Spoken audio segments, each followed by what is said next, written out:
ഒരു അടിപൊളി simple salad ഉണ്ടാക്കിയാലോ? അപ്പം അതിനായിട്ട് ഒരു ക്യുക്കമ്പറും ഒരു സവാളയും ചെറുതാക്കി അരിഞ്ഞു വയ്ക്കുക. അതിലോട്ട് ഒരു ഇടത്തരം ലെറ്റ്യൂസ് ഒന്ന് കട്ട് ചെയ്ത് വയ്ക്കുക. പിന്നെ അതിൻ്റെ കൂടെ ഞാൻ 2-3 പച്ചമുളക് ചെറുതായിട്ട് അരിഞ്ഞിട്ടുണ്ട് കേട്ടോ. വലിയ എരിവുള്ള പച്ചമുളകെല്ലാം എനിക്ക് ഇഷ്ടമായതുകൊണ്ടാണ്. പിന്നെ അതിൻ്റെ കൂടെ ഗ്രീക്ക് സാലഡ് ചീസ് ഒരു 200 ഗ്രാമേ ഉള്ളൂ. ഒരു അവക്കാഡോ, നല്ല അടിപൊളി അവക്കാഡോ ആണ്, അതും കൂടെ ആഡ് ചെയ്തു. ഇനി അതിലോട്ട് നമ്മൾ എക്സ്ട്രാ വെർജിൻ ഒലിവ് ഓയിൽ ഒരു സ്പൂൺ ചേർത്ത് കൊടുത്തു. പിന്നെ കുറച്ച് കുരുമുളക് പൊടി, ഒരു നല്ലൊരു ഫ്ലേവറും കൂടി ആവും, കുരുമുളക് പൊടി ചേർത്ത് കൊടുത്തു. പിന്നെ ഒരു പകുതി നാരങ്ങ അതിൻ്റെ ജ്യൂസും കൂടെ അങ്ങോട്ട് ചേർത്ത് കൊടുക്കാം. എന്നിട്ട് നന്നായിട്ടൊന്ന് മിക്സ് ചെയ്യാവേ. അടിപൊളിയായിട്ട് മിക്സ് ചെയ്ത് നല്ല സൂപ്പർ സാധനം. ആവശ്യത്തിന് ഉപ്പ് ചേർക്കാൻ മറക്കണ്ട.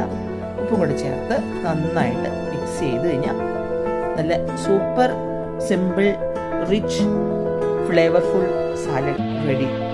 ട്രൈ ചെയ്തിട്ടുള്ളൂ കേട്ടോ. Thank you.